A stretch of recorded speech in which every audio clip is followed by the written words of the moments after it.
This is Andi Purewal for Boxing News. I'm joined by promoter Eddie Hearn here in Liverpool. Eddie, always a pleasure. How are you doing?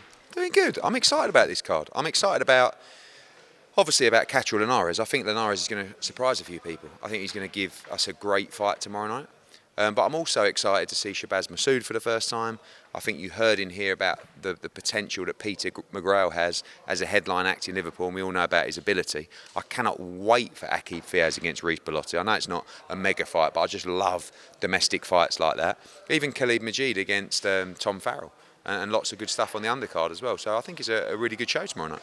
Eddie, just with that main event, obviously going into this, Jack Catterall's a huge favourite, especially with the bookies. I spoke to Robert Diaz last night, though. He's adamant that he wouldn't allow Linares to take this fight if he didn't think he would win. Would it be disappointing if Jack didn't produce the type of display many are expecting? I think it's a bit tough on him because everyone's just predicting he just walks through Linares. Like, when has anyone just walked through Linares? He took a couple of fights in Russia that he didn't really train for, and I don't think it was the greatest experience for him. This time he's had a 10-week training camp with Ismail Salas, who's shouting things in his ear at the head-to-head. When you've got a quality operator and a quality team that are up for it, they don't come over like he's a proud man. He's going to give us a great fight tomorrow night. And I've seen Linares before get beat and bounce back, and they fancy it. But Jack's got to produce. We said yesterday, you've got to produce the performance that enables me to make those conversations easier to try and land those mega fights. You've mentioned that you want the winner of Haney-Prograis to maybe entertain a fight with Ryan Garcia. Outside of, say, those three, where does the winner of, say, if Jack's to win, because you promote him, where does Jack go then? I think Jack's in the hat for that fight. Again, I talked about Ryan Garcia because DAZN would love to do Ryan Garcia versus the winner of that fight. Of course they would. Doesn't mean it's going to happen. And Jack's right in the mix with that with a good performance. The Josh Taylor fight is a fight that I think is always on the table. But it's got to happen sooner rather than later. It would have to be a catch weight now because Josh is moving up.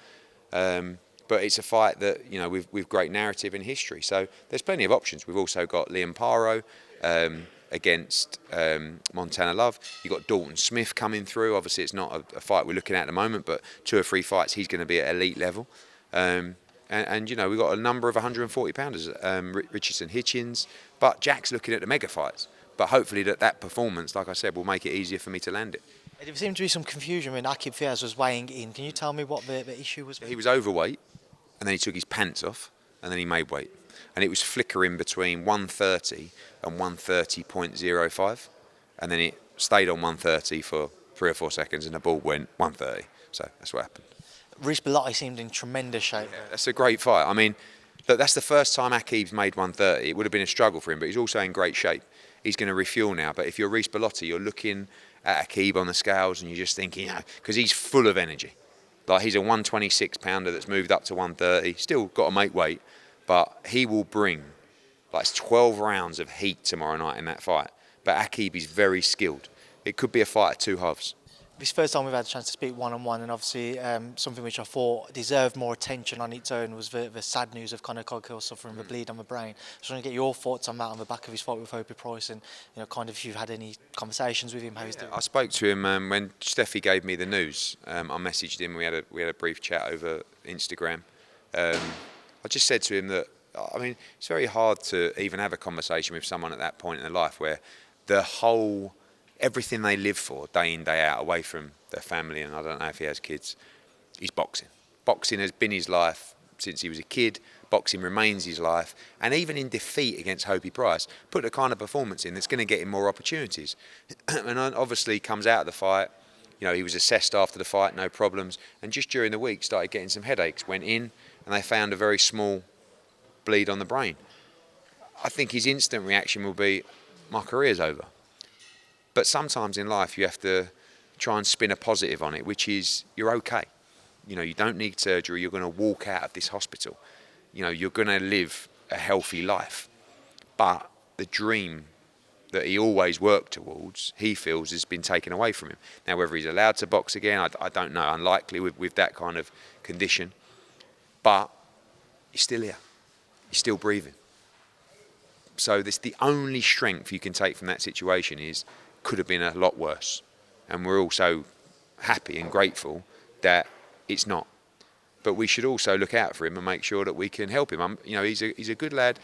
I think there's always a future in boxing, whether that's not for him in the ring. Who knows what's going to happen in the future? Training, managing. You see, I saw little Joshua-Charr up here today, representing a fighter. Great to see people stay in boxing, and our thoughts are with Conor Coghill, and we just hope that he can get himself back to 100% full health. So everybody wishes their best to Conor, and just moving on from that note, Haney-Prograis press conference earlier this week. It seems to be the coaches were entertaining more than most. Great. I mean, again, like off the back of the misfit stuff, like we don't want to just bastardise the sport where it's like you got people just throwing stuff at each other, but that is entertaining. Now you might think he's a prat and what's he talking about, but it's still entertaining to watch. And you've got to build the narrative. If that narrative comes from the father and the coach, I mean, you see him on the head-to-head. Like the next day in LA, they just didn't stop the whole time, and it'll be a regular theme. But we're up to 10,000 tickets for that fight now, so that's a big, big fight for American boxing, and it's a great fight in the ring as well. But yeah, it was a really good press conference. I've seen also that Frank Smith might be featuring in a documentary now. Well, not Frank Smith. I mean, the business. Yeah. We're in a lot of talks at the moment to bring the fans something very different. It's going to be very big for the sport, so we'll see how it progresses. I just kind of wanted to get another kind of thought process around the collapse of Buatsi-Azeez this week. What's been your take as kind of more people have started to come out and talk about it? Obviously, Dan Azeez has mentioned yourself and your comments. Yeah, I think Dan Azeez got stitched up, really. I think he went on TalkSport and Simon Jordan and those guys, have you heard what Eddie Hearn said? I said exactly the same as the TalkSport presenter Spencer Oliver and the Sky Sports presenter Johnny Nelson, which was, it's very unusual for a fighter to pull out with injury on the Wednesday or whenever it was a fight week. Like, I've been promoted for 15 years.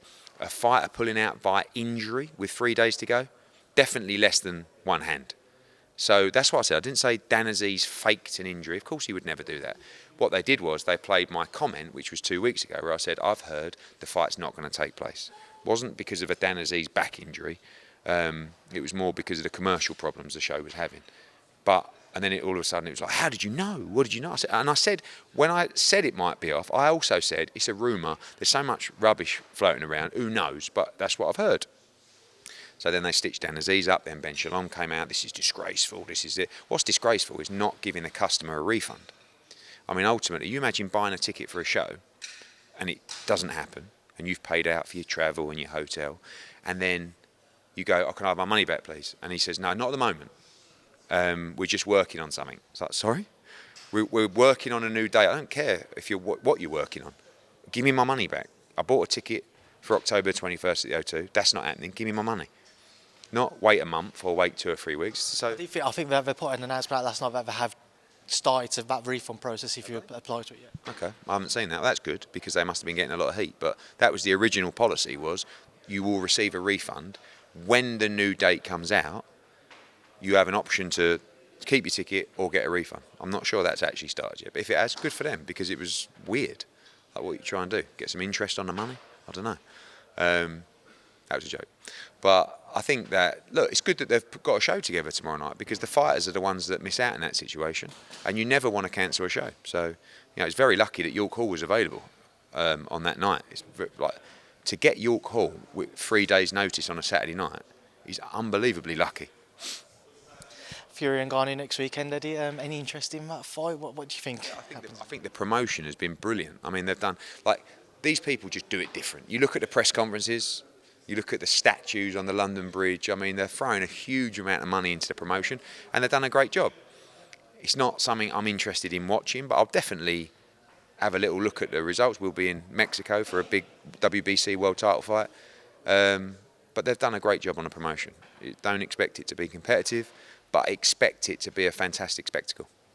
I have seen that Oleksandr Usyk's come out saying that if he was to fight Tyson Fury, he'd like a 14-week camp to prepare for that. What he said was, it was in Ukrainian, but I think he was saying in general like a 14-week camp.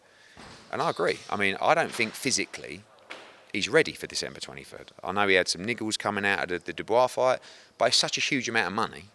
I think if you get told that's the date, I think he's going to fight. And I think Fury would actually be ended up doing like an 18-week training camp for the Ngannou and Usyk, which is not ideal for him. But who knows? Who knows whether they're just saying it might happen on that day, or is it going to happen? We'll have to see after next Saturday. I've seen obviously that there was originally that talk about a clash there with a December 23rd date. more confident now that obviously they won't be looking to pursue that with Alexander's coming? It's a problem, time-wise is a problem. I mean, we're ready to go with a couple of shows actually on December 23rd, but the problem is when you have a site deal in place, the site isn't going to want to invest that money until they know it's a clear night, or the broadcaster. So we're a bit stumped while we wait. But every day that passes, obviously they're not going to announce before the Ngannou fight, but they may announce Fury-Usyk in the ring after the Ngannou fight, so we'll have to see. What's your cut-off to announce Ben Eubank if it was to happen? Yeah, around that time. I mean, it's already very tight on time. So we're looking at options for January as well, but we would like to go on December 23rd, with him or with AJ. Chris McKenna tweeting out about kind of a current update with regards to the board and the process and what have you. What did you make of what he had to say? Yeah, I mean, I spoke to Chris. I think pretty accurate. I haven't actually read the article, but someone mentioned it to me, and I think he's saying that the hearing unlikely to take place till February or January, February. I think that's about right, which is why we're going to fight. I mean, before that appeal anyway. So we want to do it in the UK, and we're saying to the board, he's not suspended. We believe he should be sanctioned to fight in the UK. They have a decision to make in that respect, but hopefully we can be sensible and bring that fight to Britain. Likely then, with that in mind, that it might more so take place abroad now, and obviously Abu Dhabi being mentioned. Not our preference to do the fight in the UK. Just one on Anthony Joshua as well. Obviously, I asked you previously about Joshua-Charr being in the equation for a potential fight there. He holds a regular title. He was due to face Gerald Miller. That fight's been pulled. He was told that he has a time period to face somebody in the top 15 in WBA. Checked AJ's number 4.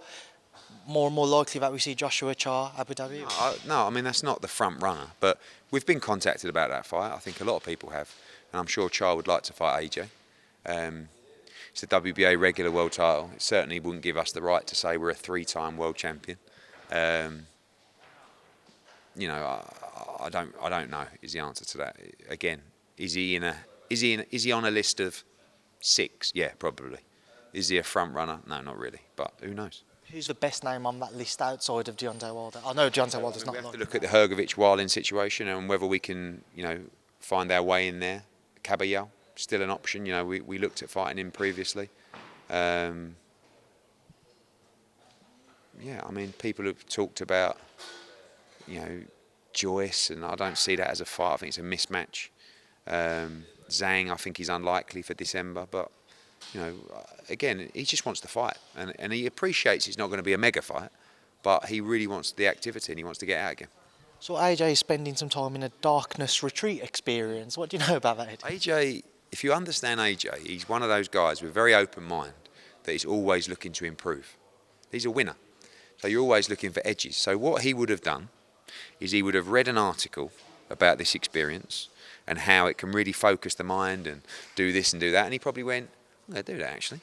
I'll give that a try. If that means I'm going to be better, and if it's 0.01% better, I'm all over it.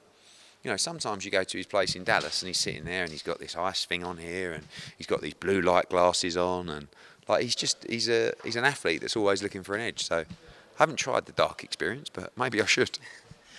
Eddie, I appreciate your time. Thank you. Cheers, mate.